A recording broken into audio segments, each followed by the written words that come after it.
I am Duncan MacLeod, born 400 years ago in the Highlands of Scotland. I am immortal, and I am not alone. For centuries we have waited for the time of the gathering, when the stroke of a sword and the fall of a head will release the power of the quickening. In the end, there can be only one. Here we are, born to be kings. We're the princes of the universe.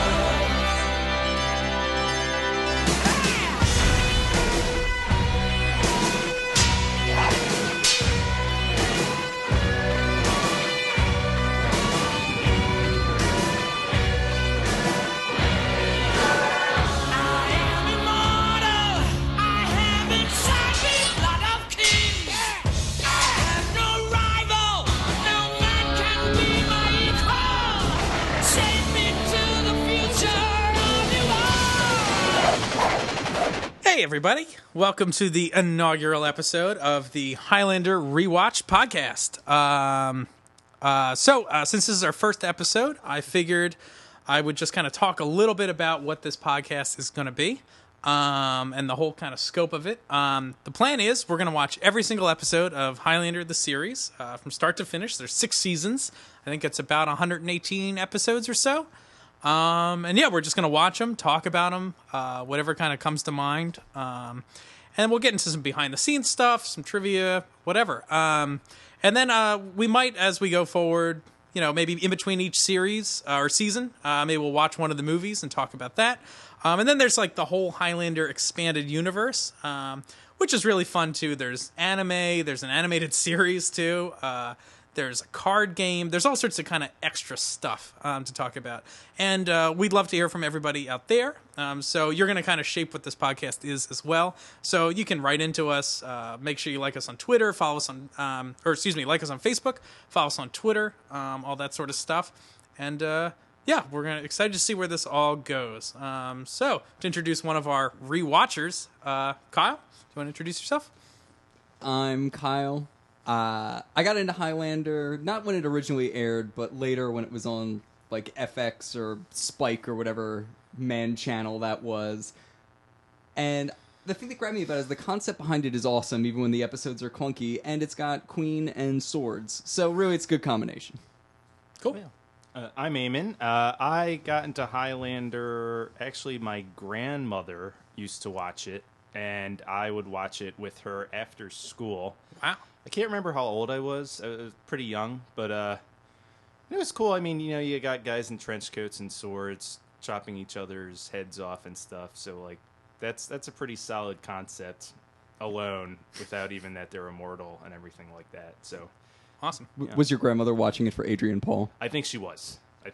Like, he does have, like, a pretty, like, I don't know, Fabio quality to him almost. There's definitely, like, a romance novel quality to a lot of these episodes. Like, he's, like, the ponytail guy and, like, open shirts and all that stuff. But, yeah. Awesome. I got into Highlander, like, I think it was, like, 4th grade. And my mom, I don't know if it was my mom who started watching it first, but I remember it came on Saturday afternoons here in the Philly area where we're recording this. It was on UPN. I don't know where it aired in other parts of the country. But I remember watching it then and being, like, super into it. I started, like, collecting, like, a bunch of Highlander merchandise. When I was younger, I had long hair. And so when Adrian Paul was like, hey, he has long hair, too. That's cool. Like, oh, nice. I can wear a ponytail. I bought...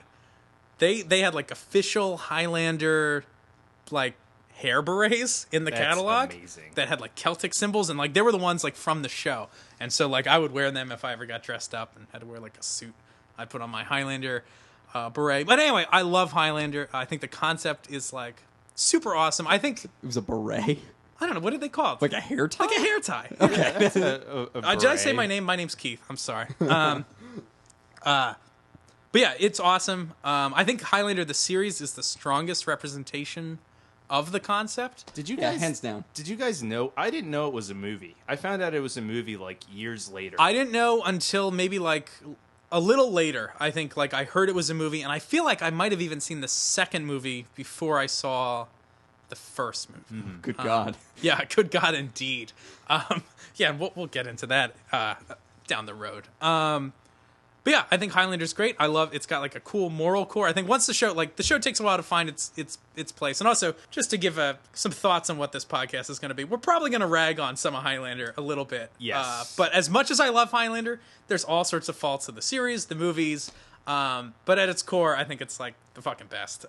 It's from a place of love. Yeah, absolutely. But there's some hilarious shit. Oh, Have to absolutely. be The discussed. show is totally finding its way, especially this first season. And so if you're joining us having never seen Highlander before, I still recommend seeing the first season. I wouldn't say Definitely. skip it, but like hang in there. Like this show gets markedly better. I think especially the second season is like, it really steps up its game. And I want to say the third season might be my favorite. It's been a while since I've seen them. I'm getting excited to rewatch this because this is basically like me watching it for the first time. It's been so long. So Okay, cool. Yeah, so did you see it any time since you've like originally seen No. it, or awesome? No. Okay, Yeah. cool. Yeah, I've seen it a couple times since. I feel like, I don't know. I had it on DVD, that sort of thing. I think I rewatched them. That was probably the last time I rewatched them all. Was when they all came out on DVD, which of course now is like almost like It's easy. it's like 10 years ago. Yeah. So it's been a while since I've actually seen them fresh. So anyway, let's jump in. This episode's probably going to be a little longer than most of our other episodes because we've got a lot to talk about. It's the first episode. So this is episode number 1. Production number, if you're following along, it's 92102-1. And the only reason I say that is because depending on where you're watching this, if it's the DVDs, Hulu, YouTube, I think has some episodes. The episodes are numbered a little differently. So we're going off of the way it is on like iTunes and the DVD sets. And these should, I believe, correspond to the air dates. If you want, write in, tell us if these are not the correct air dates. But yeah, that's the order we're going to go in. And this episode is called The Gathering. It's the pilot episode. It was first aired on Saturday, October 3rd, 1992. It was directed by Thomas J. Wright. And so I have some like fun facts, I think, about some of the people involved in this production. So Thomas J. Wright, he's done like tons of TV, lots of episodes like NCIS. He's done like 36 episodes of that. Oh, wow. Yeah, Castle, The X-Files. Like this guy's like an industry pro. Wow. Although aside from all his TV stuff, which I would say is pretty great. I mean, that's all like quality Those are network good stuff. stuff, yeah. He is also the director of a little movie called No Holds Barred. No What? way. Yes. What? And if you haven't seen this movie, I don't know if it's still on Netflix for free. You can find it online. It stars Hulk Hogan Yes. and Kurt Fuller. Kurt Fuller and Tiny Lester. It's like this crazy wrestling movie. That's a fantastic bad movie to watch. And he's the director of it. And then this pilot was written by Dan Gordon. I think the pilot does a pretty good job. He's, again, another industry kind of veteran. But he has some of the highlights of his career to kind of bookend them. In 1993, he wrote the film Surf Ninjas with Rob Schneider. Isn't that also Hulk Hogan? Is Hulk Hogan in Surf He's Ninjas? he's in a sequel. He's in okay. Thunder Mountain or whatever. I don't know. And No. That's That's three Three ninjas. Ninjas. That's three. Surf Ninjas. That features a Sega Game Gear very prominently. I think that's like a central plot element. But also on the other end of the spectrum, in 1999, he wrote the movie The Hurricane with Denzel Washington, which was What? up for like Academy Awards and like is a really solid Surf movie. Ninjas to the Hurricane. To the Hurricane. So it's written by him. And in this movie, there's guest stars. We have Christopher Lambert, or Christophe Lambert, as Connor McLeod, reprising his role from the movie, and Richard Mull from Night Court, who was the bailiff and is okay. Richard Mall is great. He's also the voice of Two-Face on Batman the Animated He is, and he has a Series. crazy big resume too. Yeah, phenomenal work. So just to give you a quick description of the episode, we're going off of, I think, the IMDb episode descriptions. Duncan MacLeod is an immortal who has been out of the game for many years. Duncan and his girlfriend Tessa are targeted by Slan Quince, an evil immortal. Duncan is convinced by his friend and fellow immortal Connor MacLeod that he must return to the game to protect Tessa and to keep from losing his head. So let's start, I guess, at the beginning of this episode, and we should maybe talk about the opening credits. Yeah, I think that's a good place to start. Because, boy, is that intro, like, dense. Yep. With, like, he dives right in there, reading very quickly. Yeah. Like, this opening sequence with all these, like, terms of art in them. Like, the quickening, Yep. the gathering, Yep. all these things are mentioned. And I think, if you, like, what would you think that meant if you had never seen Highlander before? If I knew and- nothing, it doesn't give you too much Nope. info, really, Nope. onto what's Nope. going on. I It's- mean, I guess it tells you there's something. Yeah. Like, Also, while he's talking, there are all these different words. Like, there's the really long, like, amble of, like, the text of what he's saying.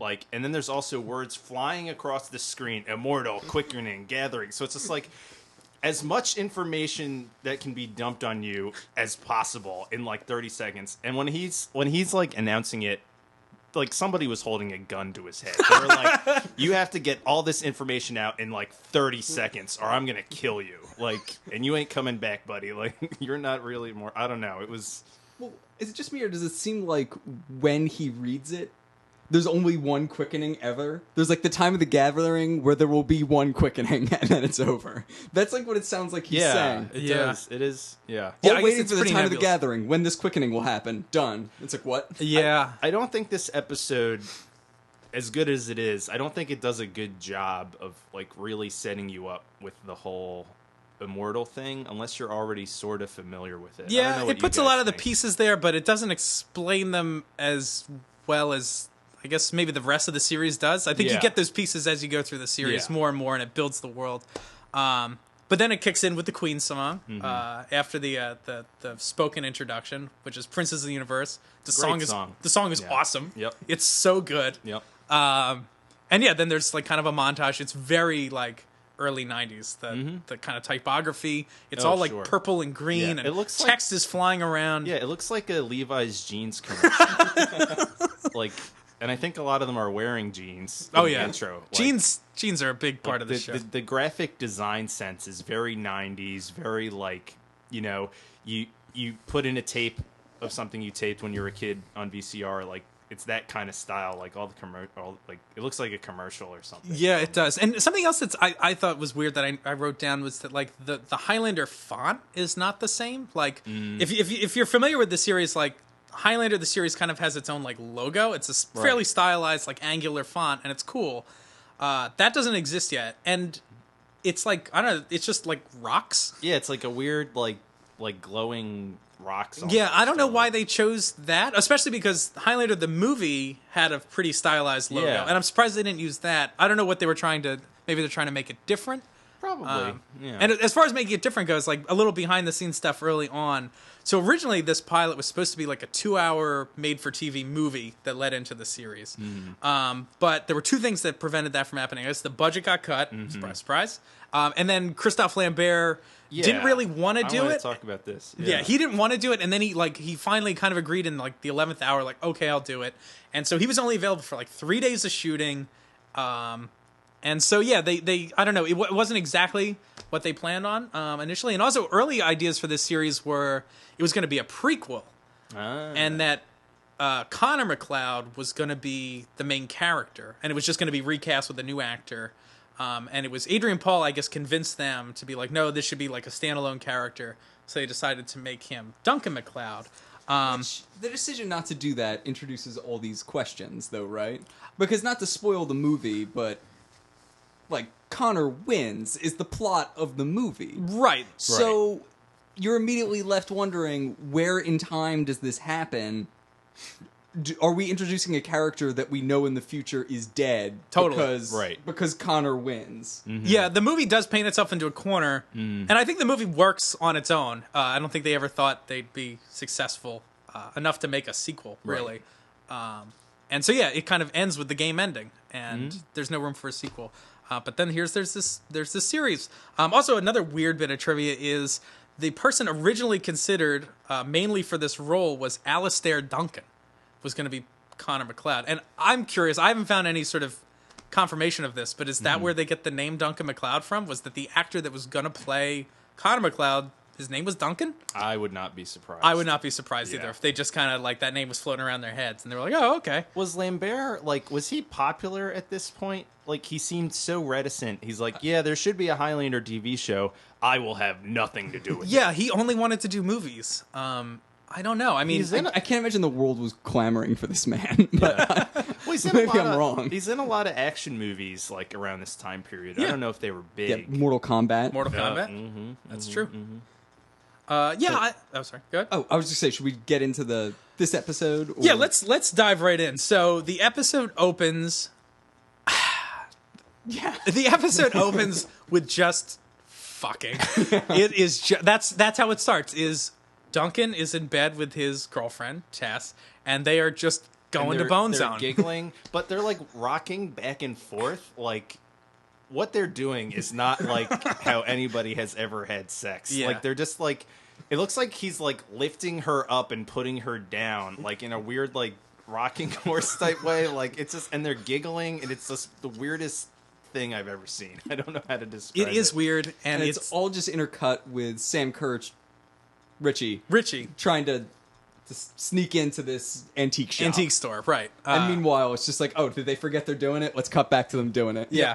It's any excuse, especially in the Highlander franchise, to show like side boob or There's whatever. a lot of nudity in this scene. Like, not almost nudity. I mean, there is nudity later in the episode, like actual nudity. Yeah. But Yeah, was they're this showing a on lot of TV? skin. Like, yeah, how did they get away with it? I don't know. I was curious. I know, like, so this show is also co-produced with a French production company, which is why, as we find out later, half the episodes are filmed in France, half are filmed here. I'm curious if, like, the French cut is any different, and if there's, like, even more hardcore sex. I could totally see that happening. Yeah. So Duncan gets, like, a tingling. He gets a sense His when there's spidey another sense. immortal around. And he says, I feel something. I would hope so, is what she says, Tessa, right? Which is... I was watching this alone with just, like, a dog next to me. I, like, audibly groaned. And, like, woke up the dog. He, like, looked at me like, what are you doing? Meanwhile, while Richie is breaking into the... Like, so Richie's a thief, and he's breaking into an antique store, and he's, like, constantly mugging and making little comments and, like, making little jokes and, like, shining a flashlight around. He walks into, when he gets into the antique store, he goes, everything must go. And he puts the little flashlight in his mouth like it's a cigar. Yep. Just doing his Groucho Marx impression. So Duncan gets this sense, and you find out later that they get this feeling, this buzz, when they sense another immortal's around. So Duncan thinks it's Richie, and he comes out with, like, his sword out. All he's wearing is just his Levi's, no shirt, and he's ready to, like, murder Richie. But Richie's like, oh, like, I don't know what you want. Like, your insurance will cover it. Yeah. I'm out. Like, turns out, I guess, that Duncan wasn't sensing Richie, but he was sensing someone else who comes crashing through the skylight. Yep. Yeah, which... So I guess, Mike, I've got questions about how this sense works, right? Because I guess it's just a proximity alarm. When an immortal's nearby, it, like, goes off, but it doesn't tell you how many or why. Because shortly Yeah. thereafter, Connor shows up, and we don't know that he knows there's more than one Right. Yeah. from jump. So, like, there could be 100 immortals, and it's going to seemingly feel the same to him. I think that's what we're supposed to assume at this point in the, Yeah. in the show.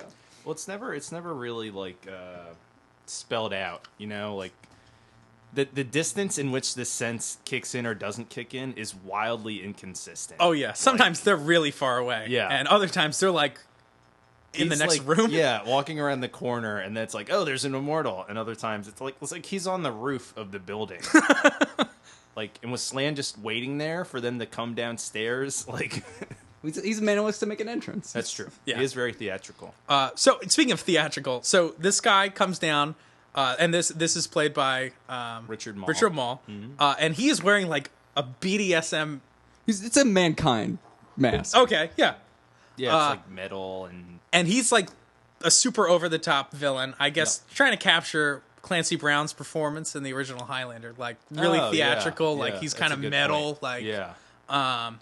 And he immediately starts making comments about Tessa and how he's like, I'm going to come back for your woman, Highlander. Yeah. Because all the villains in Highlander, the movie, the series, like, they are very rapey. Like, they are all about, at least early on, like, they are coming for, like, McLeod's woman. It's very weird. Well, then you have Connor McLeod makes an appearance also. out of nowhere. Yeah, and for anyone who hasn't seen the movie, Connor is the star of the original Highlander movies. So, also, just the amount of information Slan has about McLeod was kind of like raising an eyebrow, right? Because he's calling him Highlander.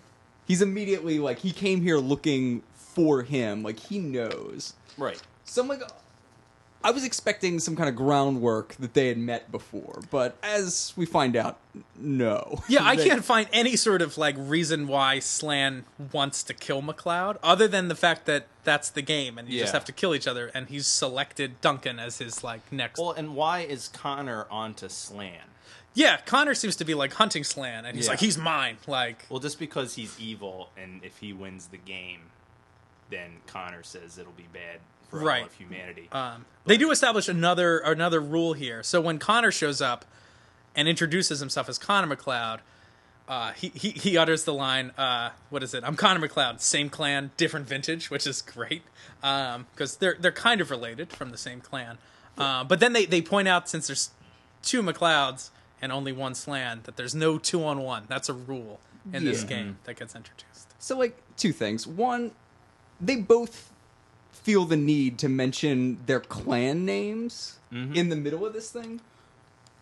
Why? Like, Duncan hasn't been part of this clan for 400 years. Right. He was exiled as soon as, I mean, unless something happens later. Right? Like, he still introduces himself to people. He's also just not in Scotland anymore. So, like, he introduces it like it's supposed to mean something to the people he's saying it to. And he's probably going to be like, I'm from the Clan McLeod. And they go, huh? We're going to have to track this. Like, in this episode, it makes it seem like it's a thing all immortals do. Because when Slan jumps into the room, he says, I'm Slan Quince. And it's like, oh, so that's just an immortal thing? You have to introduce yourself? Yeah, it's very theatrical. And yeah, which, in this concept that it's like this kind of duel, that's why there can't be these 2-in-1s. It almost makes sense if there are kind of rules on how you engage people. Like, I could see that. I don't know that they flesh it out, but that could be a thing that makes sense. Like, no, like, you have to have these weird magic fights, and you have to introduce yourself, and then you have to have, like, this honorable 1-on-1 throwdown. But, like, there are no 2-on-1s. But apparently there's no rule against, like, after your friend fights somebody and wounds them and, like, undoubtedly makes it much harder for them, for you to just jump in and fight them 2 seconds later. That's Like, true. you're not fighting them at the same time, but, like, it seems equally unfair. True. Yeah. So Connor shows up, and Slan, I guess, decides he's just going to bail on this situation. So first Richie is like, I don't know, whatever, like, D&D thing you're doing here, but, like, I'm out. He climbs out the window. Yep. Then Slan is like, I'll be back for you, McLeod. He climbs out the window. He and then jumps out Connor, the window. he jumps out the window. And then Connor's like, I'm going to go get him. And no one uses the door. Everyone's out the window. There, 3 windows are broken at minimum in under 9 minutes in the beginning of this episode.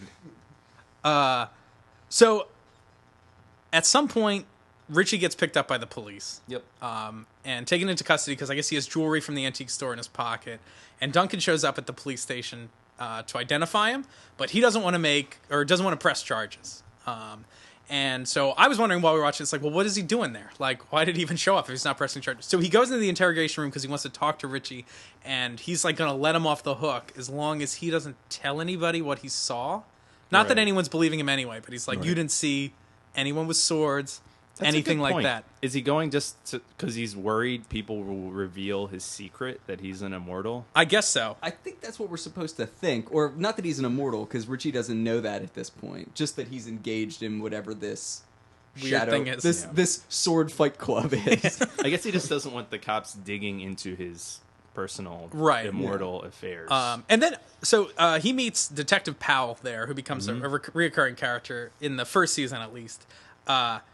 And he talks about Richie's like, oh, well, like, he needs to serve some time in juvie because next year he's going to prison and they're going to pass him around for dessert. And I was just like, oh, like, it's, again, kind of rapey. Like, Kinda really gross, rapey. Kind of rapey. Also, like, we're expected to believe that Richie is 17 years old. Yeah, which is... But he does not look 17. Yeah, it's And he not doesn't- even close. He doesn't really act 17 either. And, like, No. He's like portrayed to be a kid, and they call him the boy like 40,000 times in this whole episode. I'm just like, who are they talking about? Oh, Richie. Richie. So Richie, I guess, gets let go, and Duncan's responsible for that. Then our next scene, we're back in Duncan's antique store. More nudity. Tess is in the shower. There's like she's in the butts shower. and boobs. Like, there's nipple. Oh, yeah. This is network television. I couldn't believe that when I saw it. Right. And I was like, oh, like, good rating? And I I'm don't curious know. if anyone out there knows if this is the real version that was aired, or if this is like the DVD version. I'm gonna go ahead and say that no, because remember how much when people flipped out when they said like shit on NYPD Blue, Right. Like, this Yeah. would not have. I don't think this flew. Well, they Yeah. had all those sexy TV shows, though, in the 90s, like Silk Stockings and stuff like that, where it was a cop show that it was also kind of, like, sexy or something. And Yeah. I don't know if this falls into that category or something, Maybe. or what.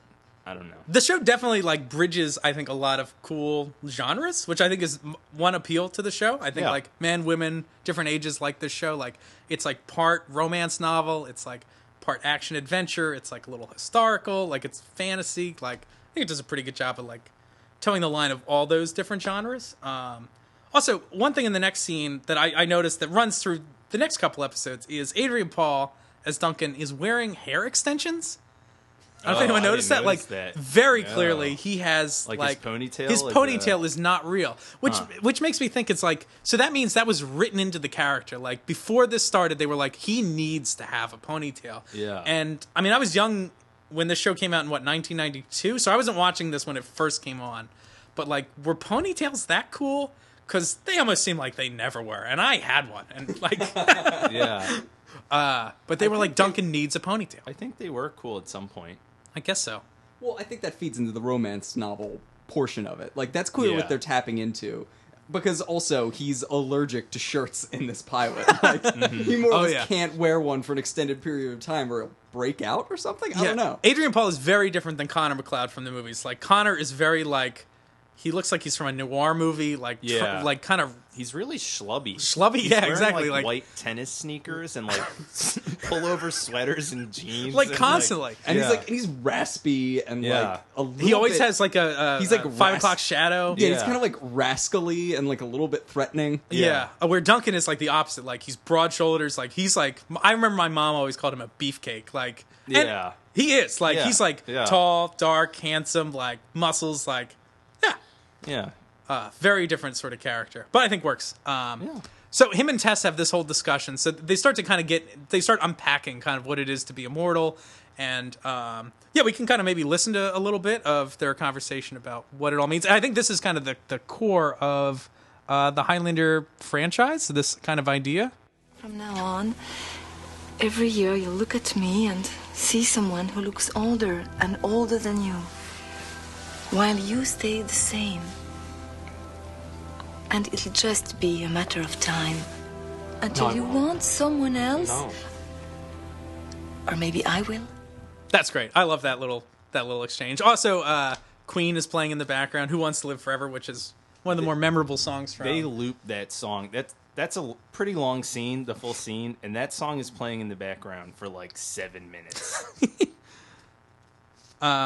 Also, they fuck like 8 times in this episode. Yeah, they are constantly just like pawing at each other. Like Yep. they're all over the place. But I guess we learn somehow, and I think at some point it's revealed that he's with Tess for 12 years, Yeah, I think so. is what they said. And it's like, how has this not come up before? Because he says he's like out of the game, but it's just been like 12 years since someone else knocked on his door. Because like she doesn't even know that there is a game, Right. Or that immortals kill each other. Yeah. She just thinks he's like a old magic man. Yeah, I think in the early episodes they don't. It's not like the Immortal of the Week sort of thing. Like it becomes a little later. Like I think Right. they try to make it like this is a rare occurrence. There's not that many, and I think they, as the series goes, they find their groove of like, no, we'll have more Immortals and it'll be more fun. So Slan at this point is still kind of stalking Duncan, and Connor is outside is kind of stalking Slan, I guess, in response. Yeah. There's one scene where Slan is outside in like his car, sees Connor notice him, blows him kisses in the mirror, Yep. gives a surf's up sign out the window, and says, "Ciao, baby." Ciao, baby. Yeah. It's awesome. Also, Slan is like stalking somebody. Like they know he's stalking them. He's driving this like huge vintage car. He's dressed like a biker metal dude in like a big coat. He has metal gloves. Like you're the most conspicuous person like ever, and you're stalking these people who have no idea you're around. At this point, he's talking Tess, who isn't she wearing like a Turok the Dinosaur Hunter vest? Yeah, at this she's wearing point? like some weird Michael Jackson / Turok Civil War coat thing. I don't know what it is. Also, Slan has a soccer ball on his keychain. Oh, Did yeah. you see that? That was funny to me. So, I mean, as the pilot, this episode kind of jumps around a little bit. So the next scene is Duncan and Connor just kind of sparring in like a dirt warehouse. Like it's a warehouse just full of dirt. Well, this whole thing is weird. Like Connor shows up and they talk to Duncan, and then it cuts to them sparring, but they're wearing different clothes. Yeah. And Which this was definitely an editing Yeah. thing, right? Because there are two scenes where they fight in this warehouse. Oh yeah. Right. They just cut back. In between, they change, but then they cut back to that, and they're in the same clothes again. Right. Like all that footage Right. came from one day, where clearly all of it was supposed to have happened. that confused me, and I thought it was weird. Yeah, it is weird. But they spar, and it's fun because Connor's wearing jeans and a sweatshirt. Yep. Duncan is wearing like a pirate shirt He or looks something. like Jerry Seinfeld. He has the puffy shirt on, and he's like fighting, and there's no dirt on him. I mean, I like their relationship. They kind of have like a fun, like They do. friendly. They're always smiling at each other, making jokes. Yeah, but like then they're also just randomly dicks to each other. Yep. Inexplicably, like I don't quite know what's going on, but every once in a while, like their conversation gets like kind of stilted and hostile sounding. Yeah, definitely. They have a conversation later. As Connor says. That's my best Connor impression. So Duncan explains at some point, Tess, like the rules of the game, which at this point, there can be only one is like the prime rule that of all these immortals, there can only be one left. And she's like, well, what do they get like the prize? She's like, what is it? And Duncan says the last immortal will rule the planet forever. Mm-hmm. And I feel like that's a little nebulous too in the series. Like they drop, I think, what the prize really is. I think it's like an unknown prize at some point, which I think is a Yeah. little more fun. Like no one knows why they're fighting. Like They just have to do it. it casts like a weird, I don't know, negative light on all of them if they're like fighting for control of the planet. Yeah. Like, that seems malevolent or Like weird. by nature. Yeah, Yeah. they're all going to be It's like, like, I don't wanna- it's either a good dictator or an evil dictator. Yeah, it's like I don't want Connor to be my president. Like, The guy's been an immortal for how long, and he still can't even like lie well that he's an immortal. Like he says to Tessa, like, "Oh, we're from the same neighborhood." I'm just like, dude, work on this. So eventually, we do one of the hallmarks of the series. There's a flashback, Which- one of many. which is what makes this show. I to love an the extent. flashback. It's like it gives it such a.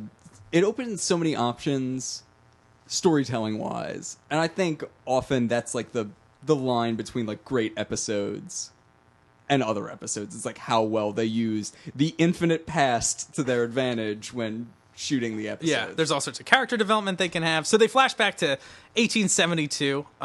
They're with the Lakota Indians, and there's been a massacre. And Duncan, again, one of the quintessential themes of the Highlander franchise is like this like love and loss thing. Like he lives forever, but all the people he cares about die. And so he gives a pretty heartbreaking speech to Connor, who I guess is visiting him at this Indian who is camp. kind of dressed like a pilgrim. It's like his outfit. Connor looks even more like shit. He looks awful in this clip. Connor, like in the present time, he's wearing sweatshirts, white tennis shoes, and like a frumpy jacket. Yep.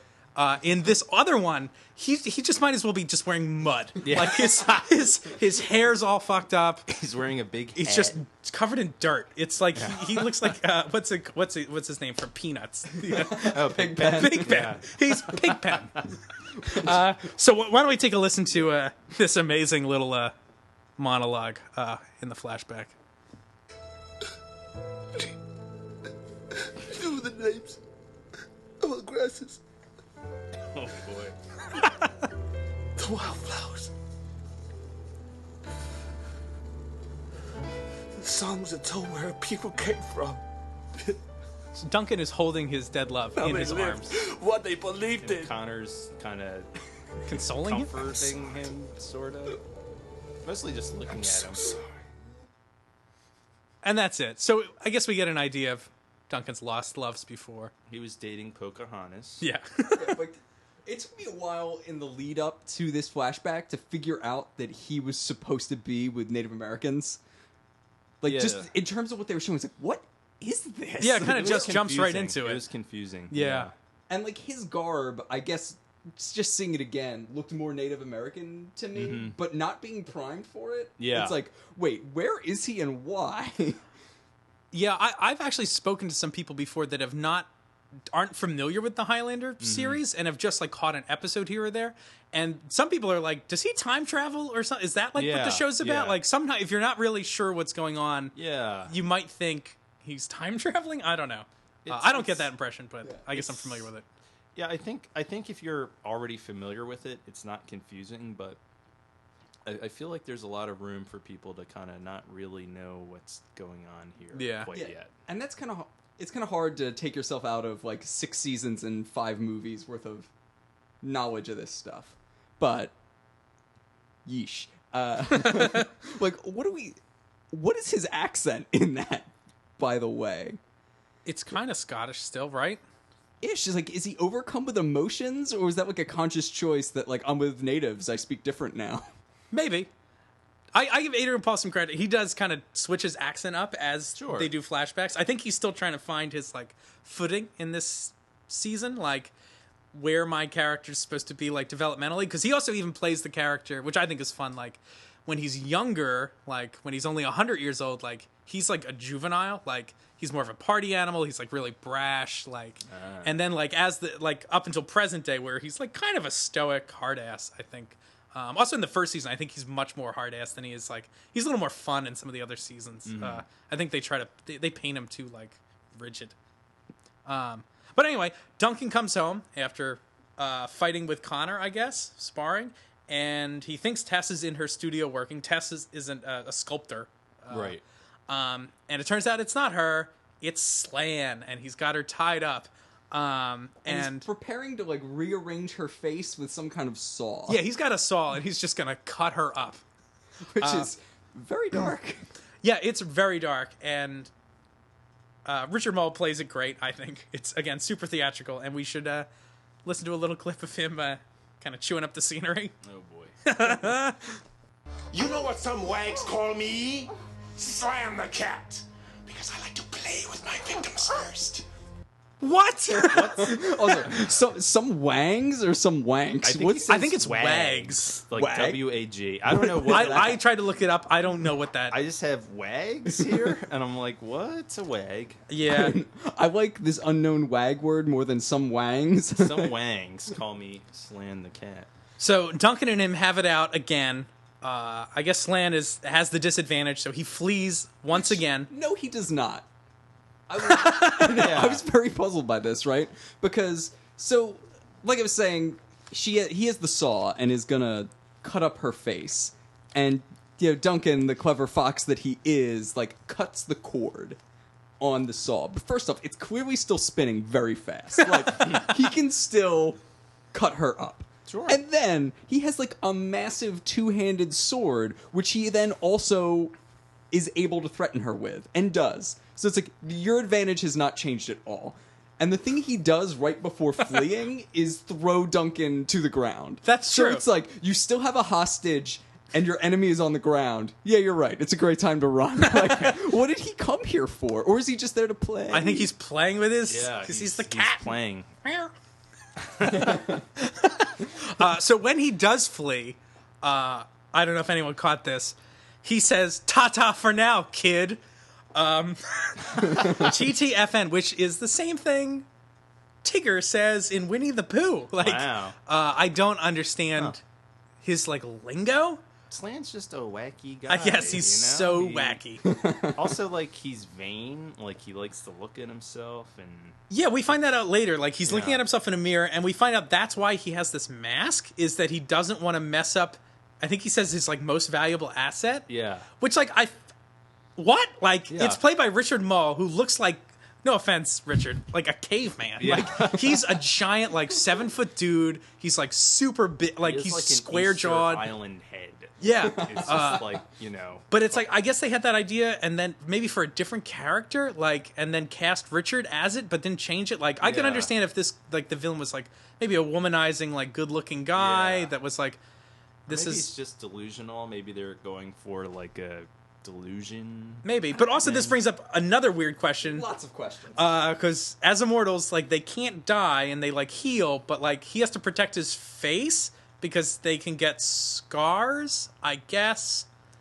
Yeah, so, like, I can understand wanting to wear some kind of armor on, I don't know, all of your body since you're sword fighting. That's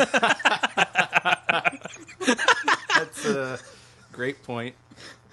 But that being said, like, they've been sword fighting for 400 years. If he actually needs to, like, protect his face for, like, beauty-related reasons, does that mean, like, all their hands and, like, arms should just be, like, covered in scars because you're having hundreds of years worth of sword fights? That's a great point. I guess so. And I think this is maybe something that's left over from, like, the movie, Right. the movie, like, mythology. Like, the series, I think, has its kind of own mythology apart from the movies. The series than the movies.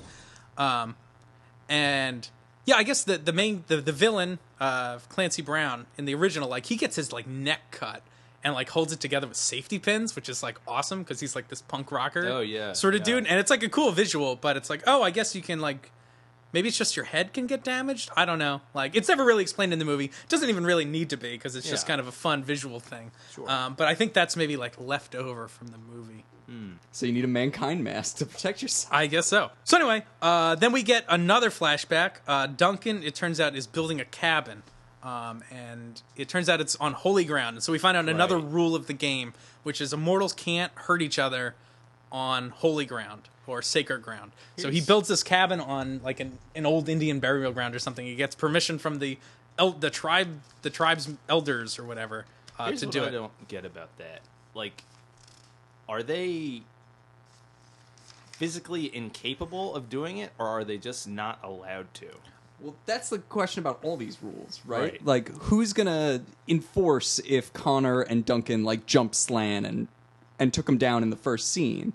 Like, it doesn't seem like there's a mortal police who's gonna come in and, like, solve this. So, like, I always got the impression they physically couldn't. Like something is driving them to fight each other. The same way something is driving them, like, to not hurt each other. Some of these characters obviously have no code of honor or ethics. So, like, are you telling me Slan wouldn't kill someone on holy ground if he had an opportunity?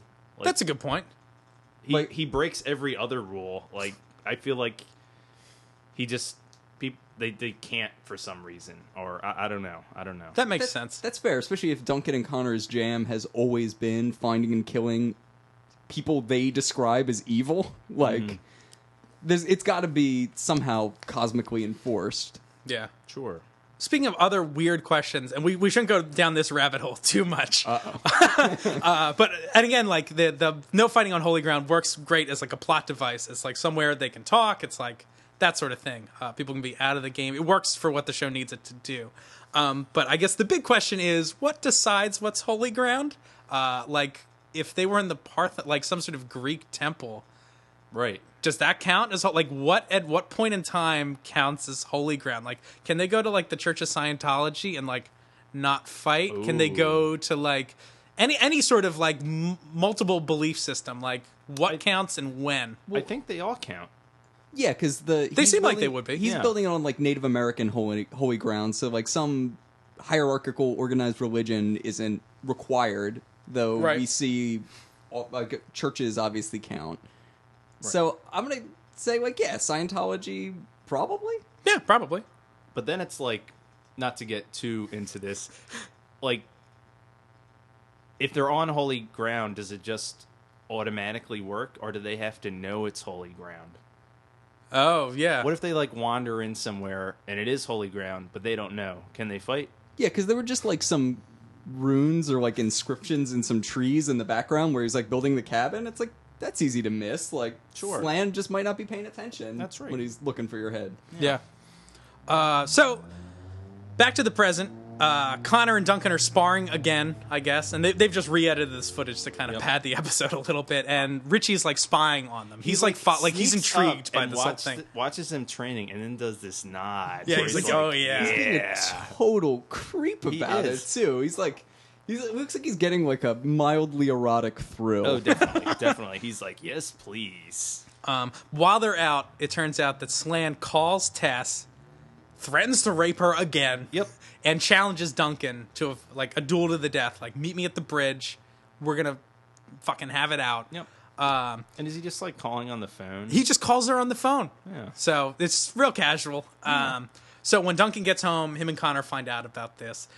They have like a really great bro talk. Mm-hmm. I should have pulled the clip, but they're just like, And a fight. It's like a bro talk / yeah, argument. they're talking about like ladies, like you have all the best women and Yeah. like most of the fun and like It's the other way around. whatever. All the fun and most of the Good women Yeah. lately.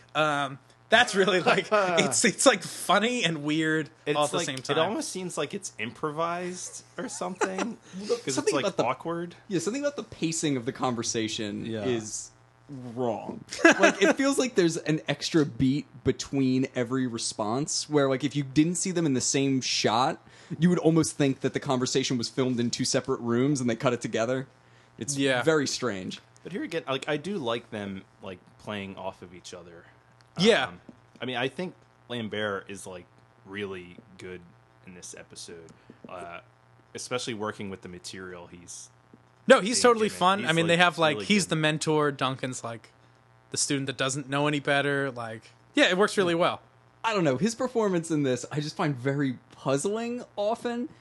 And maybe it's like this like rascally character, because like so many of his lines just end with him going like smiling and going, Oh yeah, the Christophe Lambert laugh yeah. is amazing. It's just this weird, creepy man laugh. It's, like, I don't know what that is, but like get used to hearing it, because it's he uses it all the time.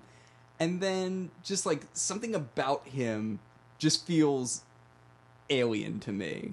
Like, he seems like his performance to me feels like he came from another planet and, and he thinks this is how humans act.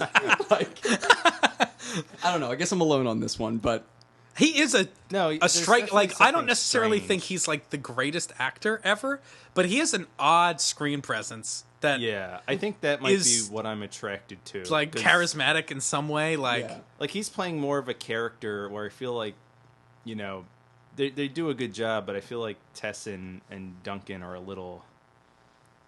I don't know. I don't know what it is. Can't put my finger on it. Well, he's definitely working hard. Like, Lambert's definitely like putting in some effort. Sure. And that definitely shows. So It's also Hats off. interesting that the three of like the maybe five. There are basically 5 characters in this episode. 3 of them either have an accent or English isn't their first language. So it's pretty interesting. yeah, and if you're not familiar with the Highlanders franchise, Christophe Lambert is French, playing a Scotsman, Yep. and which produces a very strange accent. very strange accent. Do you think he's trying to do a Scottish accent? I don't know. I don't know what he's doing. I don't think so. Like, That's a good answer. I don't think he thinks his character should have a Scottish accent anymore. Sure. Yeah, I think he's using the fact that he already has an accent to like his advantage to build kind of a weird Frankenstein accent, because he's from lots of places. lots of different places. So Connor ends up punching out Duncan. With like a weird like left hook that like Oh, yeah. instantly knocks Duncan out. Like, Yeah, if this for is all it hours. takes, like, he should definitely not go fight Slan. Like, definitely. So he gets knocked out because Connor wants to fight Slan. And we still don't really know the reason for any of this sort of like drama, but he doesn't want Duncan to fight him. He's going to go do it. So he hops in his car to go meet Slan on the bridge. Richie has been like spying on this whole thing. He hops in the trunk of the car. Yep. And Connor does not notice. Richie is on the outside of the car. Connor gets in. Then Richie hops in the trunk, closes the lid. Yep. Connor has no idea what's happening. Was the trunk just open? I don't know. We've already established that Richie has like some Sure. thief skills. That's He could have like rigged it so he could like pop it open. I don't know. Burglars out That's there not can the let us thinking know. of it, Yeah. So they arrive on the bridge, and I guess then we have the big showdown with Slan and Connor.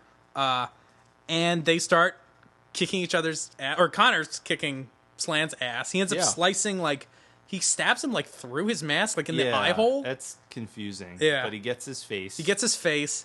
So it looks like Slan's gonna lose, and then Slan, like, has a projectile thing built in the bottom of his sword, so he shoots... like It's a like a dart. It's or like a something, ballistic right? knife somehow. and he shoots Connor. It's pretty cool. It is pretty cool. Yeah. It's neat. Opened a lot of questions for me though, which is okay. This flies. He is allowed to have this dart gun in his sword. Can he just have a gun then? Because it once like you've opened a certain door there when this Sure. weapon is allowed. Yeah, what weapons are allowed? Because guns are also more convenient and will cause a lot less questions than it's like, oh, why do you have a claymore? Yeah. Well, I guess that's the whole like trench coat thing too. They all wear trench coats to hide their swords, which I literally just put together. Yeah. I was just like, I don't know, trench coats are cool. The Matrix, blah blah blah. But yeah, Getting there before the Matrix. That's you need right. you need a trench coat to hide all your swords. So Connor gets like stabbed, and so instead of getting beheaded, he like throws himself over the bridge, and there's an amazing just dummy, like this floppy dummy, just crashes into the water. But luckily, Duncan shows up, and he's Right ready on to time. right on time. Yeah. And now he's going to take Slan on. As you said, Kyle, it's kind of a little unfair because Slan just Yeah. got like he was injured. Like he was in a pretty tough fight. yeah. That's why he's been swinging around a two-handed sword for Yeah. a couple of minutes. Like, he's Yeah. got to be kind of tired. Like, that can't be easy. So yeah, they end up going at it, and Richie is also like poised on the side of the Right, bridge, like watching. he's watching this whole thing play out. And before we get too far, like, what do you guys think of the fighting just in general in this? But, like, you know, we talked briefly about the warehouse fight. This is, like, and then this are, like, the two main sources of action in the episode. The warehouse fight is better, I think, than the bridge fights or any of the fights with Richard Mall. I don't think Richard Mall really. I mean, he has to wield around this probably really heavy, big sword. I like Richard Mall. I don't know if he was trained too much. Yeah, I don't know how much they rehearsed all this stuff. Like they Yeah. speed up some of the footage for at least his fights with Duncan, which just like looks a little clunky. Yeah. The sword fighting in the show gets really good at some point. Like depending on who the guest stars are, like if they're pretty physical, like there's some really great sword fighting. Connor and Duncan are good. I Yeah. think they're pretty good. That's a good scene, and like just in terms of what you were saying about their relationship, I actually think it comes through most in this like mostly physical scene. Sure. Like the way they're interacting is great when like they pick them up off the dirt pile and you know all that stuff. I think is solid. Yeah, it's totally fun. Also, as far as the sword play goes, I want to say that the sword master on the show is Bob Anderson. I think that's his name, and he's the stunt coordinator, I guess, or swords master on the Star Wars films, the original Oh, wow. ones. And he was, I think, Darth Vader's stunt double or stand-in for the sword fights. That's amazing. And I want to say years ago I read some quote or heard some quote from him that he said Adrian Paul was like the best swordsman he had ever worked with. Like having no training, like to learn all the stuff. Like He's good at doing all the moves. Like Yeah. a lot of the guys have to do sword moves, and sometimes like sword moves. like they'll do like a slash or something, or they'll spin the blade. He does it probably the best. A lot of them, Yeah, he their makes it look moves cool. Don't really work too well. Like, Yeah. but he's good. Yeah. So they have it out. Duncan injures Slan and then cuts his head off. And I wanted to pause here just for a second. So this is the way in the Highlander thing, like this is how immortals die. They have to be beheaded to die.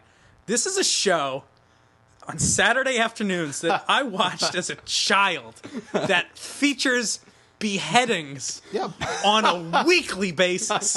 It even mentions it in the opening Central title. plot Like, it's point. like Yeah. with the fall of a sword and like the beheading of a person. Like, that's how this works. Like, does this show fly on TV today? Like, when we can also like turn on like CNN and watch like ISIS behead somebody, like, for real? Yeah. Yeah, totally. This would completely fly. Yeah. It's I'm really utmost graphic. I mean, confident. like, Shocking. it is like I don't watching it again. Like, they don't. It's not gory or anything. No. And usually they try to like obfuscate the body behind something. Yeah. Like, so you just see like the body fall. Well, I think but this- like they are cutting people's heads Yeah. off like all the time. Well, like, blood doesn't come out, like, the white energy comes out of, like, their neck hole, whatever you want to call it. But, That doesn't happen when you get injured. no. Whoops. Sometimes we'll edit that out. So I guess then this is another hallmark of this series is that this is what's called the quickening. Is so after the immortal's beheaded, the winning immortal gains that person's power. And it's never really clear what that power is. It's like power, knowledge, like Yeah, do they get memories? I don't Like, know. They do don't I really know- get into it too much. At some point, they get into it a little more, but it's never really specific, and I guess that's kind of okay. Do you get But it Slan's is, pin number if you get this knowledge? Like, yeah. There's just lightning everywhere, and it is very sexual, and like, yeah, I don't know how else to describe it. There's lots of like groaning, like shaking. I don't know how else to describe what is going on the It's a- screen it's a- other than like it's a weird climax. cartoon orgasm. yeah. Yeah. Well, also, everything explodes when the quickening happens. And I didn't notice, they show Slan's car explode. Does Duncan's car explode? Or Connor's car? Does Connor's car explode? I didn't That notice. would be really inconvenient. Yeah. I'm like, if you win, does your car get to not explode? Is that part of it? Yeah. That would- So, do they mention the word quickening anywhere but in the opening credits of this Never. episode? Ever. I don't think they ever say you get the quickening. Because that just, again, makes the opening credits introduction to this very... Like, what is all this terminology? yeah. Yeah. So after Duncan gets all this power, he wins the fight. The body's just there on the bridge. He notices Richie's like spied on him. He gives him like a look, and then he just throws himself off the bridge. I again don't know why. Like Richie saw him, so it's not like he's hiding from Richie. Like I Yeah. guess you could just drive away, unless he's thinking like I'll follow the path Connor went. I Like guess I'll maybe float that's downstream the to most find him. direct route. I but guess it's so. not. Yeah, and so again, just floppy Yeah. dummy, just hitting the water. It's awesome. So he ends up meeting up with Connor.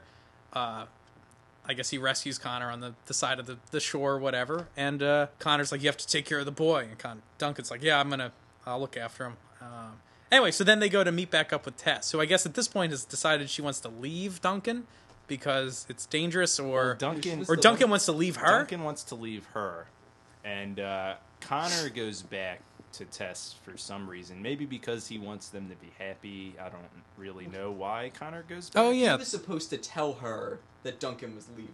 That, Oh, like, he was right. alive, but he's Right. leaving. he's done. Yeah, but instead he tells her where he thinks he is, which is Right. back at the old cabin that he built right on Holy in the Ground. flashback. Yeah, So Connor brings Tess there, and I guess it's like a happy ending. Like, yeah, it's happy. He leaves so that they can bump uglies for the 14th time on this episode, and he goes to the canoe. So are they stranded on that island because he's taking the canoe? he's taking the canoe. Well, I guess Duncan got had to there, get there somehow. So I guess there's a way out. And that's the episode. So what do we, as a pilot, like, would you watch this series after, if you just saw the pilot, would you be like, I'm going to keep going?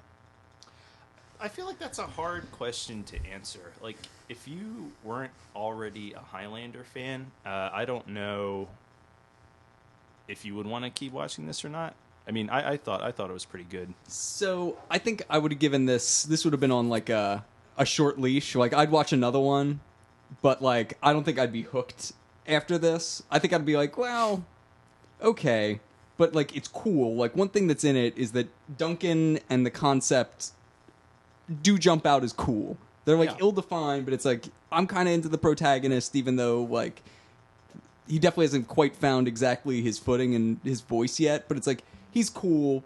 The katanas are cool. Oh yeah, Like I'll give this a little bit longer and see what happens. Yeah. sure. Yeah, I feel like, I think the pilot does a pretty good job of like putting the like set pieces there. Like they try to explain what the game is. We're immortals. Like it gets a lot of stuff that pilots need to do out of the way, and pilots are always like kind of clunky because they need to do like pilot stuff.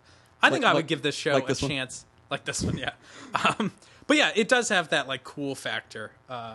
Like I think I would just be in it just to be like, I want to know more about like guys that have sword fights like now, like like present day people with swords is cool. It is. Yeah. So yeah, I think this episode is okay. In the scope of the whole series, it's not one of the best. But of course, this show really gets a lot better, I think, as it grows. I think we're going to be saying that a lot about the first season. Yeah, Like, so yeah, this is again, okay, stick but with it us. gets better. Everyone at this table loves Highlander, I think, but it's not without its faults. And this first season is a little loss for finding its footing and what it needs to say and do. So yeah, thanks, I guess, for listening to this episode. Yeah. This was fun. I don't know. Yeah, absolutely. I hope so you yeah. had fun. Yeah. Make sure you guys follow us on Twitter, Highlander Rewatched. Our handle is at the Rewatchers on Twitter. Facebook, just look us up and like us, Highlander Rewatched. Make sure you rate us on iTunes. That really helps with our rating. Tell your friends about us if they're into Highlander, or if you want to get a friend into Highlander. This is a great way to kind of watch the show with them.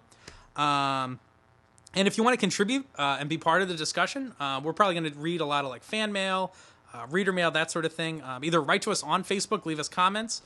You can email us at HighlanderRewatched@gmail.com. Eamon, do you want to plug some art? Oh, sure. If you want to look me up, I'm on Twitter, Eamon B. Doc, and on Instagram as Eamon B. Doc. And what do you do, Eamon? I'm a cartoonist, comic book artist, an all-around fun guy. And so do you think there's going to be some Highlander art in the near future? Yeah. Look for that. I'll have some stuff in the works. Awesome. All right. Yeah, and we'll see everybody next week for another exciting chronicle in the Highlander the series saga. Thanks.